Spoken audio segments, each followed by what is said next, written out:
Parto ho tayo sa mga punto de vista nitong si Senatoro Dante Marcoleta dyan sa saganang mamayan. At segue ho tayo dito sa ambush interview nitong si Kong Mike ngayong araw. Pero bago yan, isang like at isang subscribe. Masaya na ho tayo yan. At sa mga gusto sumali sa ating community, yung join button na dyan lang ho sa baba. Ito na ho mga kababayan. Panigurado mawiwindang ho. Etong si Melvin Matibag sa mga banat netong si dating Congressman Mike Defensor. At kung sakali man tumakbo ng senador yan, susuportahan ho natin yan. Pakinggan ho natin ito mga kababayan. Game. Ba't walang sound? Talagang lang ho natin sound Parang may sinabi natin. Hindi ko alam mga pinagsasabi niya. Pati yung engineering plan, hindi ko alam mga pinagsasabi niya. Parang Si Matibag may sariling mundo. Sa sobrang yaman niya, dahil nga magnanakaw tong administrasyon na to, hindi sinasabi magnanakaw tong si Melvin Matibag. Baka itong administrasyon na to, binilhan ng sariling mundo itong si Melvin Matibag. May sariling mundo, no? may sinabi siyang fire exit. Kailan ka naman nakita ng fire exit na nasa harapan ng building? Kaya katawa-tawa yung mga ginagawa niya. I-file niya yung kaso at harapin namin yan. Yung ownership na sinasabi niya, anong ibig sabihin nun? Wala nang ibig sabihin yun. Sabi kasi sir ni Director Matibag po, yung Pax Rivera, malaki din po yung share niya doon sa Bitcoin. So ang anong punto niya doon? allegation niya po is, kontrolado niya daw po yung buong operation, sir. Anong punto niya doon? So pagka may isang kumpanya, may nag-ari ng isang kumpanya, anong punto niya doon? Ano yung point? Hindi ko maintindihan. Alam mo, yung pagkatanga niya, huwag niyang ibalik sa atin. Dahil hindi ko maintindihan. Anong point? Sige, kayo, sa media, anong point doon? Ang tinatawag na tanga si Melvin Matibag lang hindi yung buong institution ng NBI. Naniniwala tayo yung iba dyan napipilitan lang sa sintu-sintu nilang direktor na si Melvin Matibag. Hindi tayo walang magawa trabaho Di ba? Kung ano inuutos si Matibag, yun na lang gagawin nila unless gusto nila matanggal sa pwesto. Alam naman nila pagka napalitan na yan si Matibag, pumasok na si BP Sara, magbabagaw ng tugtugan dyan sa NBI. Might as well na sumabay na lang sila sa Agos. Pagka dumating ang punto, titistigo sila laban dito kay Melvin Matibag at lahat ng kabalbalang ginagawa niya ngayong mga panahon na to. Anong point yung Pax Rivera at saka pagmamayari? Hindi ko naintindihan. Sir, may binabanggit din na may kayo, opisina din daw dapat na nandun. Anong point niya? Admit po yung mga alterations. Anong point niya doon? Kung ang opisina ng ASEC inilipat sa second floor, lumipat dito sa... Anong point niya doon? Hindi ko maintindihan So ano yung ownership mo na? Anong point niya doon? Sir, comments na lang po tungkol dun sa drug-related activities daw po. Makor! Hindi ko alam mga sinasabi niya. Sila yung nanghuli doon, di ba? Kung ano sinasabi niya nanghuli niya, hindi, file niya yung kaso. Hindi ko maintindihan ano yung point niya sa engineering. O paglipat ng kwarto, dito para hindi tayo mahirapan na itong building na to, yung opisina inilipat, di ba? Nagkaroon ng binago. Ano point doon? Kailangan mo ng building permit, syempre, para ba tayo itong building na to. Ngayon, pangalawa, assuming for example natin, yung isang establishment yan, pinili ng isang korporasyon, may bumili. Ano ngayon ang pinupunto niya? Yung mga yung mga media, yung mga sintu-sintu yan Naratibo ni Matibag ang tinutulak niyan. Dito ka lang sa PH Update magpa-interview kung Sen Mike. Dito ka magpa-interview. Interviewin kita. Kanino ba pwedeng dito? Kung magkwentuhan lang kami nitong si Sen Mike para mailabas natin lahat ng saloobin nitong si Sen Mike diyan sa mga kabalbalan na yan nitong si Melvin Matibag. Harapin ko. At ako naniniwala, wala siyang kakaso-kaso. Pinakita ko na yung video ng building. Sinasabi nila, human trafficking as if isang prostitution din na tinatago mo, ginigipit yung mga tao, iniipit mo. Nakita nyo, very open yung area. Alam ko ang gusto niya. Ang gusto niya, magkaroon ako ng non-bailable na kaso para ako makulong, hindi makapagsalita. Pero sinasabi ko kay Director Matibag, pwede niyo akong makulong, pwede niyo akong tigilan magsalita, pero ang Pilipino, hindi ko alam mga pinagsasabi niya. Pati yung engineering plan, hindi ko alam mga pinagsasabi niya. Parang may sinabi siyang fire exit. Ito, lipat tayo. Part 2 tayo. Ito naman kay Marcos Jr. ho tayo. Game. Umaga sa inyo lahat. Ako. Nandito tayo sa Tatalo. Lumalakwat siya. Wala naiinip siguro sa Malacanang tong itong presidente na to kaya tinawag niya na naman itong si Vince Dizon. Siguraduhin nyo lang pag magtumuro si Vince Dizon, doon ka tumingin ha, hindi yung nakaturo dito si Vince, nakaturo ka naman doon, pambihira. Ang gulo nyo. Sa G. Araneta Avenue at dahil binabalik-balikan natin ito dahil dito ang isa sa pinakagrabe na magbaha sa buong Pilipinas kapag umuulan. Ang ginawa natin ay naglagay tayo ng malalaking drainage. Kung maalala ninyo, nung nakaraan, nandito rin kami, ipinakita natin yung napakalaki na mga tubo na goma na bago na yun ang in-install natin dito. Yung mga nakikita ninyong mga butas dito, yung mga drainage, ang sa ilalim niyan ay yun na nga, yung ating mga malalaki, mas malaki pa sa tao. Yung malalaki na tubo na dinagay natin para makapag-drain ng mabilis at hindi na magbaha dito. Mabuti naman, mukhang effective naman. Dahil kausap ko lahat yung ibang mga tiga rito at kanila ay dati lumalampas daw sa second floor yung tubig dito kapag umuulan kahit kaunti lang. At maintindihan mo naman kung bakit. Dahil kung titignan ninyo, lahat ng palabas dito ay pataas. Lahat ng pupunta mo mula rito ay pataas. Kaya naman lahat ng tubig dito pupunta. Kaya yung drainage importante at itong tubig. Tingnan natin, pambira, punta ka dyan pagka umulan. Pumunta ka dyan pagka may bagyo. Anak ng toko, tirik ang araw, diyan ka magbibida-bidan. Walang baha, walang kesyo, Pagka may bagyo, punta ka dyan. Di ba? Na-drain dito ay dinadala sa San Juan River. Oh. Yan ang plano natin. At ang susunod na problema na kailangan natin lutasin ang pagkolekta ng basura. Dahil ang nangyayari dito, pag pumapasok na yung tubig, dala yung basura, nababara na naman yung ating mga drainage.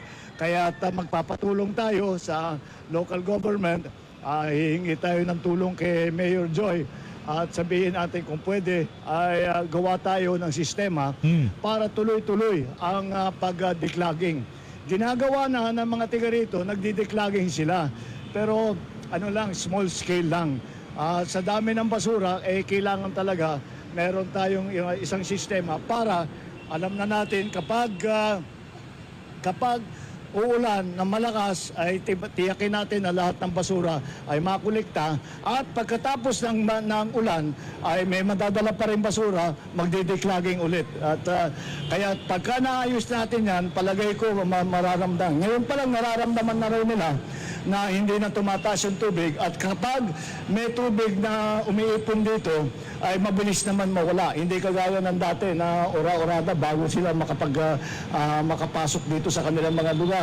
At lahat ng mga gamit nila na nasisira, lahat ng mga negosyo, nakikita niyo may mga sari-sari store dyan, may mga kung ano-ano mga maliliit na tindahan, siyempre nasisira ang kanilang hanapbuhay, nasisira yung kanilang mga pinagbibili. Kaya napakalaking bagay na ayusin natin ito. Kaya yan ang ating ginawa, patuloy natin itong gagawin.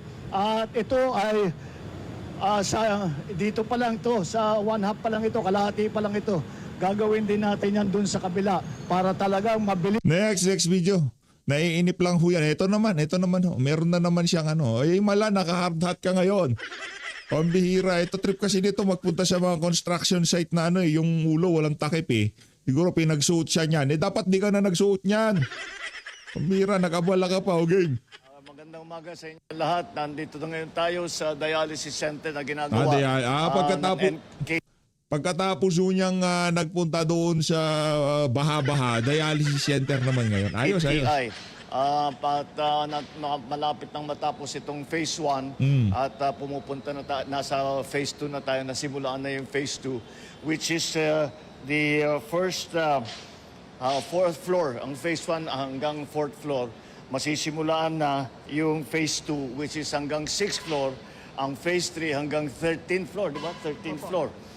So, ito kasi ay malaking pangangailangan sa ating populasyon dahil over 11% ang kanilang statistic, over 11% ng mga Pilipino ay may chronic kidney disease. Kaya kailangan patibayin natin at palawakin natin ang ating serbisyo para sa pag-treat ng CKD. At ito ay magiging, pagka natapos na ito, ay ito ang magiging pinakamalaking dialysis center sa Southeast Asia. At titingnan din natin, hindi lamang dito sa pagpagaling, pagka nagkaroon ng CKD, napapag-usapan namin kung paano ang maaari natin gawin upang makaiwas ang ating mga kababayan sa chronic kidney disease. Magbigay ka ng mga dekalidad na trabaho sa gayong paraan hindi puro canned goods at noodles ang linalantakan ng ating mga kababayan. Number 1 ho kasi yan maliban sa high blood pressure tsaka diabetes. Yan ho talaga number 1. Kasi mga karamihan ho ngayon di naman matatanda Kasi pagka nagka-CKD ka, kung di tayo doktor pero nakakapanood naman tayo ng mga doktor, nakakapakinig tayo ng mga doktor. Sabi nila, kadalasan ng mga may CKD matatanda, dala yan ng mga diabetes, yung kanilang hypertension, di ba? Tumataas yung hypertension nila. Pero karamihan daw ngayon, mga bata, wala naman diabetes yung mga yun, wala namang hypertension yun. Yeah. Si nanay, si tatay, ang nahihahain lang sa lamesa, sardinas at noodles, mga canned goods. Ang tataas sa yan, sa asin ng mga yan. Tapos wala namang nutrition yung mga yan. Diba? Talagang literal na laman tiyan lang yung mga yan. Ang mangyayari kung araw-araw kang kumukonsumo niyan, talagang madidisgrasya ang mo dyan. Kidney stone ka dyan. Tapos susunod na yan, mag-CKD ka na. Kung gusto mo mawala yan, simple lang. Pagbigay ka ng dekalidad na trabaho sa mga Pilipino. Sa gayong paraan, makakakain ng mga dekalidad na pagkain ang bawat pamilyang Pilipino. Ngayon, isip ka ng isip, kahit saan damukal pa na dialysis center, patayo mo dyan. Kung yung mga susunod na henerasyon, puro noodles, puro canned goods sa linalantakan, talagang yan. Noodles nga, mahirap na rin ngayong mga panahon na to. Yung iba siguro nagkakasikidi dahil asin na lang, no? Asin na lang yung tinitira. Di ba? Yung mga, yung mga construction worker para malakas sila, may pwersa sa pagtatrabaho. Imbis na kumain ng tama, tinitira ho nila tinitira nila yung mga energy drink. Number 1 pa yan. Diba? Yung mga energy drink na yan, mga pain reliever. Wag ho kayong iinom yan. Mayayari ho kayo yan kung tolerable naman yung sakit. Kaya nyo naman tiisin. Tiisin nyo na lang.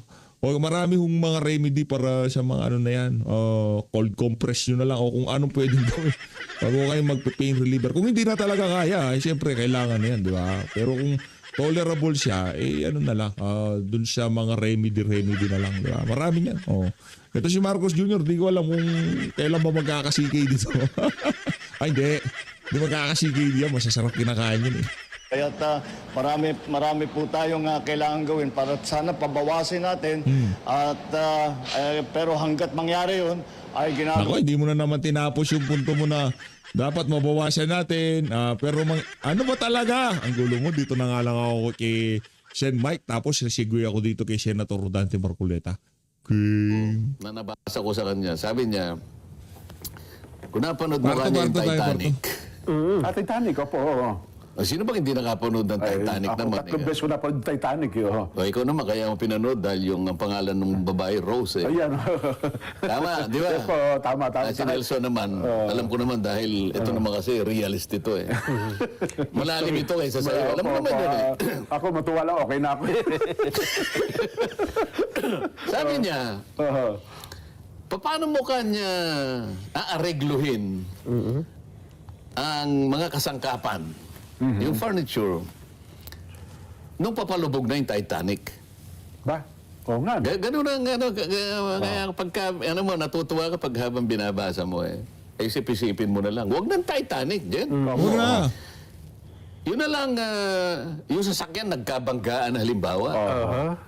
Ang pasahero hindi malaman kung saan kung may Ay, syempre nauntog, mo, may kakalaban-laban. di ba? Pati lang Chaos, eh, no? kasangkapan o lahat ng ganito. Di ba? Pero ginamit niya yung Titanic kasi malakihan. No? Aha. Papalubog na. Opo.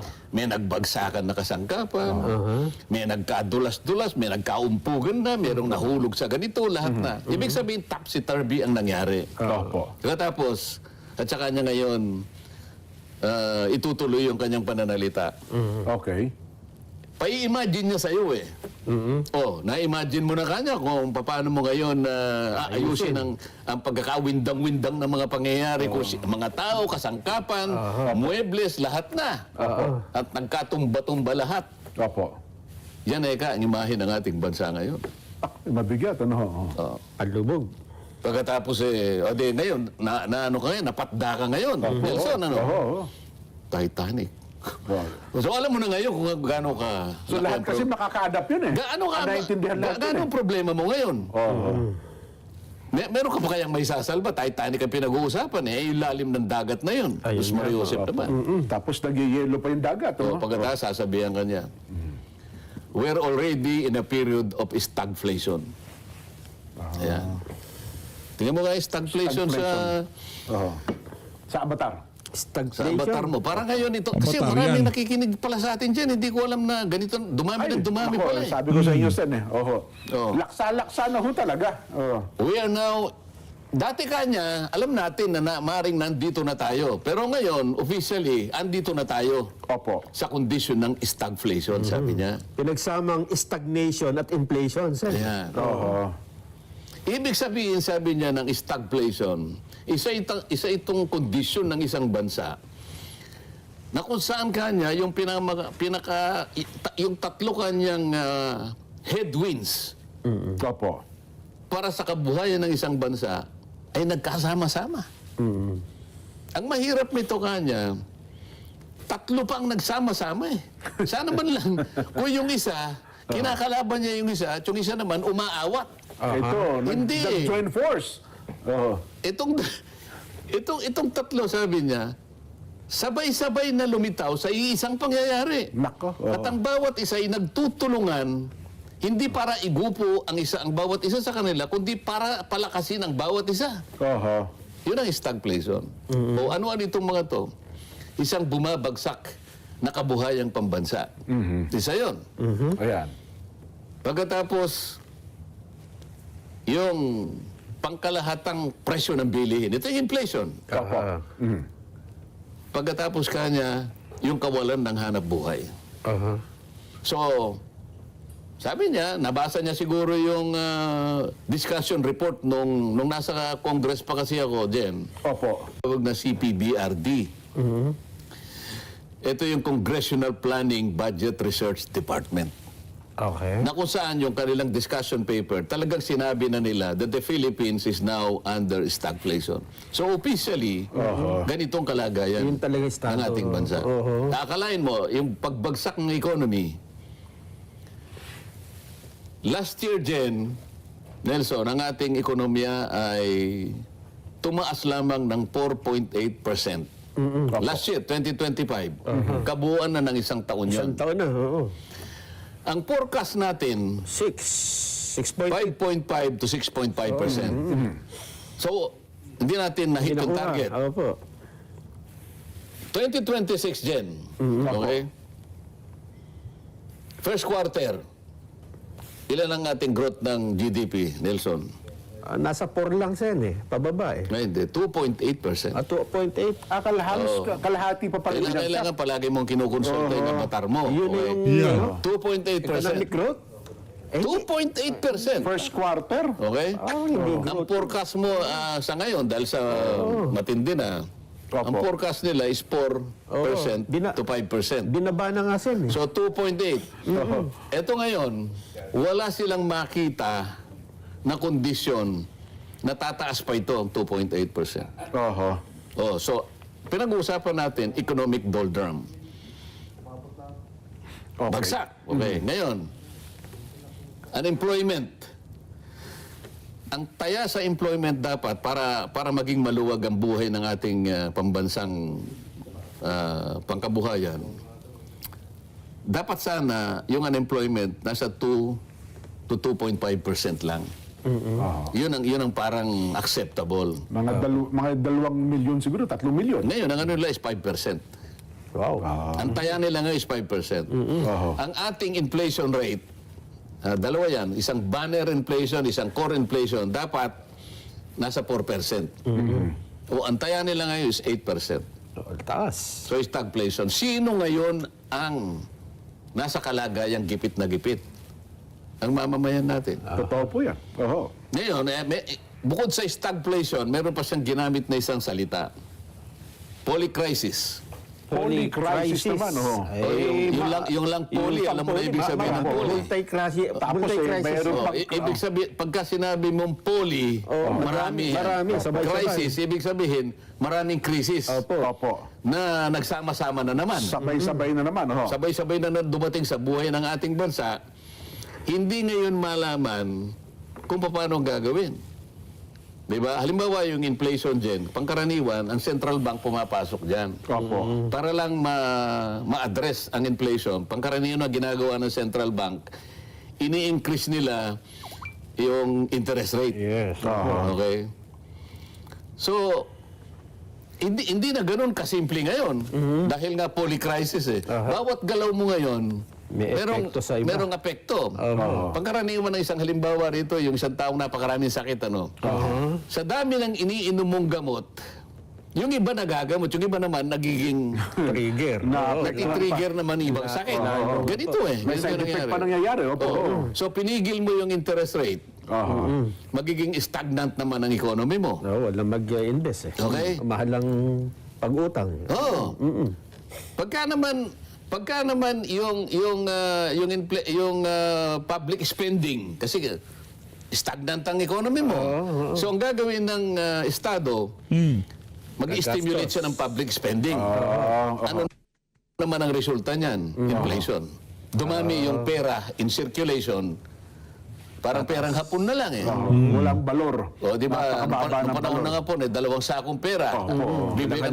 Bibili ka ng isang kalabaw, 10 sako ng pera ang dala mo. So, ganito yung kanyang pagdidescribe. Alam mo ito, Jen, ako alam ko na. Kaya ko lang naman binabanggit ito. Merong isang analyst na siya rin nakikita niya eh. Kaya natin dinidiscuss ito. Hindi para sabihin natin na, hindi naman impartial si Sendan. Hindi eh. Yung sinasabi ko, kinukot ko yung sinasabi nitong political analyst na to, na ang kanyang discipline, economist ito eh. At saka parehas ito. Neutral Wala ito. siyang kulay. Kaya sabi ko nga sa inyo, bago ko babasahin ng isang manunulat, titignan ko muna, yellow to eh. Ang binabasa ko lang yung title. Alam Kasi mo na. pagbasa mo ng title, alam mo na yung sinulat niya eh. At saka Yellow eh. Tsaka yung sinasabi niya ay may mga basihan ng mga balita. Meron siyang basi. Halimbawa, bakit nga ganito nangyari? Pupunta siya doon sa isang pamantayan. Sabi niya, public satisfaction. Yan. Gaano kanya ang satisfaction? Ang satisfaction sa Tagalog? Satisfaction. Yan naman ang hirap naman sa inyo. Kasi, Minsan lang ako magtatanong sa iyo, hirap hindi pa na kami kayo. sanay mag-Tagalog eh. Kasapatan. Hindi kasapatan. Kaiba yung kasapatan sa satisfaction. Satisfied ka, di ba? Kasiyahan. Ganun na lang. Ito si Writer 4 eh. Kasiyahan pampubliko. Kasi kapag ka nasisiya ng publiko, acceptable lahat ang ginagawa ng bansa, ng leader ng bansa. Okay. Kinuha niya ngayon yung Public Satisfaction Index. Sa ASEAN. Apo. Ang ASEAN ay binubuo ng 11 bansa. Sa ngayon. Opo. Okay.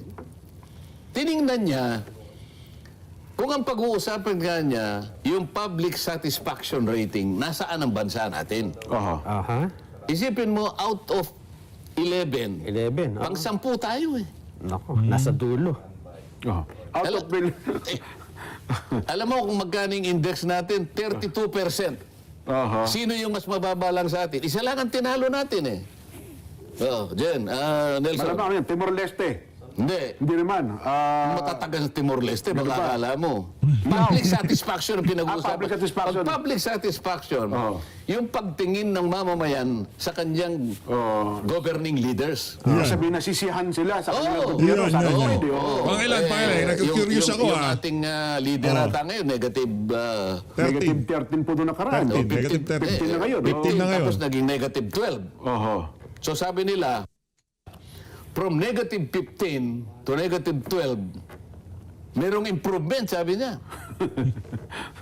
Nag-improve ng Nelson, 3%. Oho. Kapag ka parehong negative, hindi improvement ang tawag doon. That is a confirmation. Palangpakan natin si Senator Rodante Marcoleta. Tama naman. Diba, kung dun sa unang negative, diskumpiyado ka pa na baka bias lang yan. Hindi totoo yung survey na yan. Pangalawang negative, ano na yan, iba na yan. Higa nga yung mga haka-haka na bias yung nag-survey na yan, parang ika nga, kumpirmado dun sa pangalawa, di ba? Tama naman, tama. Confirmation yun. Confirmation. Totoo talagang yung pagtitiwala, yung public satisfaction talaga, sad-sad. O ano yung nasa ilalim natin? Myanmar, Sen. Myanmar. Opo. 28%. Oho. Myanmar, yung dating Burma ba yan? Dating Burma. Paano namang hindi 28%? Oo. Ang kalaban ng mamamayan, yung gobyerno mismo eh. Doon sa Yun na nga, Myanmar. oh. Kaya 28%. Tayo ang kasunod. Mabigat. Sino yung pinakamataas? Alam na Nelson to eh. Singapore, Magkano? 75. Ay, bakit kahit ka sa buong mundo yata, laging Singapore ang laging... At Indonesia, 74.2. Kamukha lang natin. 74.5 ang Indonesia. Sipin mo? Bakit tayo nagkaganon? Nung unang malagay ang bansa natin doon sa kondisyon ng stagflation, 1970s yun, Nelson. 1970s. Kasi dahil sa oil crisis, wala naman tayong langis talaga eh. Yung unang tumama sa ating oil crisis, nagkanda bale-balentong ang natin eh. Lahat ng bang ekonomiya. Mahirap talaga. Ngayon, nagkaroon din tayo ng krisis sa pero hindi lamang yun eh. Kasi kung titingnan mo, bakit ang Vietnam? Opo. Ang Vietnam, tayo 2.8% ang GDP natin. Alam ba ninyo yung average na taya ng pagtaas ng ekonomiya sa buong Asia ngayon? 3%. Kasi mahirap talaga ang kalagayan. Opo. Pero ang Vietnam, kahit na ang average is 3%, nagsusumigasig pa rin na makuha nila ang 7%. Grabe, ang taas, ano? Sa kabila ng... Pare-pareho tayong tinamaan ng oil crisis. Yung oil shocks, yung price shocks na sinasabi.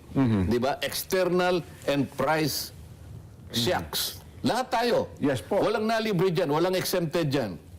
Pero ang Vietnam, Naka lalong-lalo na 7,000 pa po sila. Malaysia at saka yung Indonesia, lumalaban sila.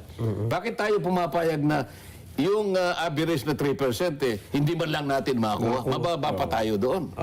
Kasi kung nagawa nila, lalo yung Vietnam, kaya Ito yung tayo sinasabi natin. Ano ngayon ang magiging resulta ng lahat ng ito? Ang pinag-uusapan natin kanina, ginamit nating paghahalimbawa, Titanic. Yung malubog na barko. Tanungin mo ito ngayon, mga cameraman mong ito. Paano mo susubukan na i-rearrange mo yung furniture sa isang papalubog na barko? Wasak-wasak na. Kahit anong gawin mo, lahat naman magsasakit. Lahat tayo magtutulong-tulong. Ngunit, talagang napakahirap gawin.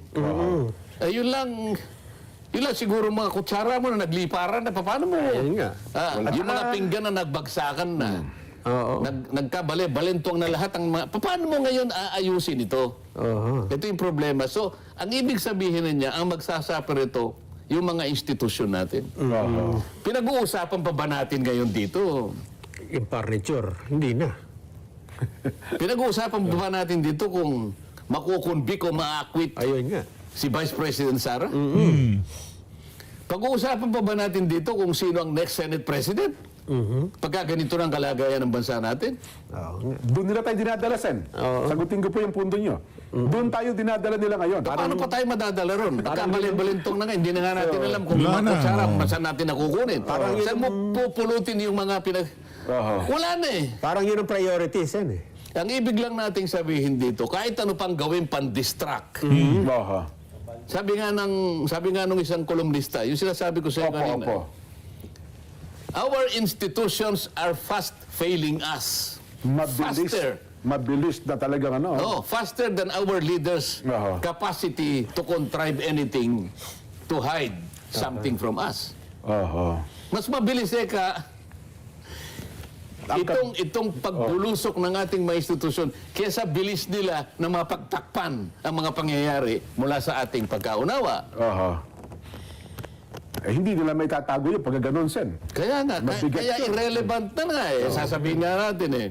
Kailangan pa ba nating pag-isipan, makukundik kaya si Vice President Sara o maakwit? Parang hindi na yun ang point eh. Oho. Kahit na sino pa yung maging Senate President, ano pa ba yun? Importante ba sa ganitong kalagayan ng bansa natin? Mukhang hindi na valid yung ano yan, Sen. Ano? Mukhang hindi yun dapat ang priority natin. O kaya natin dinidiscuss ito. Oho. Importante kasi ito dahil ito yung kalagayan ng bansa natin. Lahat ng mga taong nagmamalasakit para sa bansa natin, alam nila kung anong gagawin nila. Oho. Kaya lang, yung mga tao naman na wala nang ginawa, kung hindi ipagkanulo yung bansa natin, wala nang ginawa, kung hindi kunin nila yung Senate leadership, para sa ganon, ay tuluyan nilang malagyan ng kandado yung baul. Para sa ganon, yung baul ng Blue Ribbon, para yung skandal ng flood control ay talagang maibaon na sa limot at mailagay na sa isang kalagayan, kumbaga ilalagay sa isang panic room na kahit anong gawin mo, kahit nagamitan mo siguro ng pinakamalakas na acetylene na ano yan, hindi mo na Hindi na mabubuksan. mabubuksan. Ganun ang gusto nilang gawin. Talagang silyadong gusto nila, no? Paano hindi mangyayari ito? Oho. Wala nang transparency. Ayaw nilang maging accountable. Gusto nila hindi na sila magkaroon ng pananagutan. Kaya itatago nila sa ating mga kababayan. Lahat na magtatangka, kung sino man, napipilitin niyang buksan yan, ay talagang... kaya ganyan ang ginagawa nila eh. Kasi ang katiran nga ng isang senador din, Sen, kasama niya naman, mas marami tayong priority na dapat asikasuhin. Move forward na tayo. No, move pero- forward na eh. Pero mag-move on sila, Oho. bago sila mag-move on, ay kailangan ibaon muna nila yung flood control Usapin ng flood scandal. control scandal. Kung talagang ang inyong kagustuhan ay pagsilbihan ng mamamayan na talagang nadisgrasya, pinagsamantalahan sila. Pera po nila ito, para sa kanila ito. Ito naman ang dahilan kung bakit kayo nandyan, para paglingkuran sila. Ninakawan nyo pa sila. Ito ang ayaw nyong pagtuunan ng pansin. Anong mas mahalagang bagay ang iniisip nyo magagawa nyo pa para sa kanila? Samantalang ito hinihintay nila. Bakit ayaw ninyo? Ay, malinaw naman ang dahilan dyan kung ba't ayaw nila eh. Kasi sila yung makikilala. Sila yung mananagot. Alam na po nila kung sino-sino kayo eh. Panahon na lang po hinihintay eh. Tukoy na naman nila yan, eh. Oo, panahon na lang. Oho. So, ginawa nila ito para masiguro lang nila na wala nang uungkat ng bagay na ito kahit sino. Oho. Ayan yan. Na kung ano man ang mangyari, Ikukulong kita, kanya. oho. Subok-subukan mo nga na yan, ikukulong kita. Oho. So, sabi naman nung isa, sige, kulong nyo. Bueno. Di ba? Oho, oho. Ay, nako. Anyway, Sen, higop muna tayo ng mainit na kape. Saglit lamang po. 55th wedding anniversary yata. Kaya special naman yun. Kaya kailangan mabati natin siya Belated. sa pamamagitan ng ating Palatuntunan ito. palatuntunan. Yan, opo. Yan. Yan. Shoutout daw kay ka Jong Padre, Jello Parmilan, Andrew Tolentino, ka Ricky Dante, ka Rodney Pedrosa, Ben Osias, Gary Rustia, at sa magandang misis ni Brian Monday, Rizalin, mga anak JCCJ, Mama Bibian, Jacel, Krisha, at Jib. Ayun. Si Ka Clifford Tuwazo naman, binabati daw po. Happy birthday po kay Joko Inapusong po na sa ano yan? Hindi ko po naintindihan. Anyway, Joko, happy birthday. Binabati po kayo ng Clifford Tuazon. Ayan. Aba, tamang-tama pala. Sabi ng Kuya Romson Agustin, Jen, Nelson, Sen, tamang-tama. Nanonood kami ngayon dito sa New Era College of Agriculture. Ayun. Oo. Sa mga taga-riyan po sa Pinugay, Rizal. Salamat po ng marami sa inyo, ha? At sana ay marami pang estudyante na magsipasok dyan sa College of Agriculture. Na. Jerry Lopez at S. Montalban, mga taga-F. Manalo, Cavite, marami po salamat. Magandang hapon po sa inyo at sa patuloy pong pagtutok ng ating palatuntunan. Binabati Yan. naman natin ang ka-Allen J. Junio dyan sa lokal ng Malibay. Ang pagbati mula kay Jaime Malayo. Yeah. Ayun. Ng gripo. Ay, nako. Sen, ito pa, alam nyo, maging si President Trump ay nag-react eh. May mantakin nyo, nangyayari na naman, at ngayon po, napapatunayan natin yung binabanggit nyo, rocket and feather irony. Kasi sa buong mundo daw po ngayon, abay, bulusok na po pababa ang presyo ng produktong petrolyo. Pero dito po sa atin, mukhang sumasalipaw-paw, dahan. Kaya nung isang araw, di ba binabasa natin yung balita, mukhang sabi ni President Trump ano ba nangyayari dyan? Namomonitor natin ang baba ng presyo ng produktong petrolyo. Bakit sa iba't ibang bansa, parang ayaw pang bumaba ang presyo, Sen? No, sa monitoring board, talagang bagsak na. Oho. Kaya lang, napapatunayan sa tunay na pangyayari, sabi ko nga sa iyo, yung rackets and Feather feathers irony. Opo. Pagpapataas ang presyo parang racket. Nako, pumapaimbulog. O, wag na natin sabihin kasi yung racket hindi masyadong kilala. Quitis. Parang quitis yan, Bilis na oo. tumaas eh. Pero kapag kaya naman ay bababa, Nako, yung pinakapinong balahibo ng manok. Opo. Dahon ng waling-waling na lang, Sen, para alam nila. Ganon talaga. Yung realidad eh.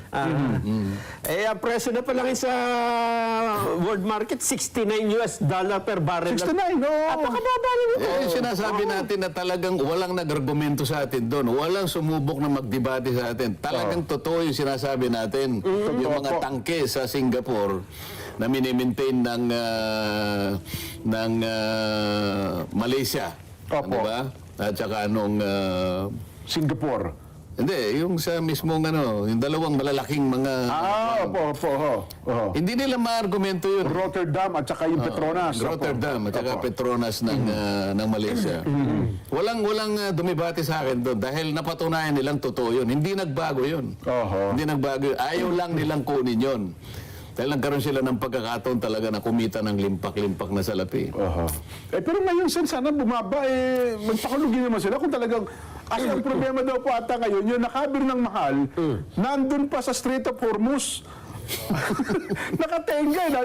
Kaya po kung i-deliver daw po nila sa mga bansang gaya ng Pilipinas, may pagkalugi sila kasi nabili nila ng mahal, ibibenta nila ng mura ngayon. Kung ano-anong ginagamit, hindi naman nabili doon sa may strait, yung may mga bansa na nakatalatan sa Strait of ng Hormuz. Hindi naman doon nabili. Nabili rin sa at ibang pamamaraan niya. Pero kinakailangan nilang masulit kasi. Di ba? Kaya ganyan. Ako naman, kumita naman sila ng malaki. Doon malulugi naman sila ng konti ngayon.